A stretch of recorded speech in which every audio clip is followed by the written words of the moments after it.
বাপের প্রতিষ্ঠানে সন্তান যখন বসে, ম্যানেজারও যদি বাপকে বলে কখন আসে কখন যায়, ওর তো কোনো ঠিক ঠিকানা নাই। বাপ এক দুই দিন শুনে হয়তো তৃতীয় দিন বলে তোরা তো মাথা ব্যথা কেন, প্রতিষ্ঠান তো আমার, ছেলেও আমার, কখন আসলো কখন গেল এটা নিয়ে তোর মাথা ব্যথা কি? ঠিক না? সত্য তো?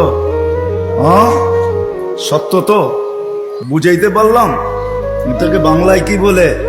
চোখে চোখে রাখা হয় না বেশি। কি একটা ভালো বাংলা বলেন? কি বলে? নজরদারিতে রাখা হয় না, প্রিয়জনের উপরে নজরদারি করা হয় না।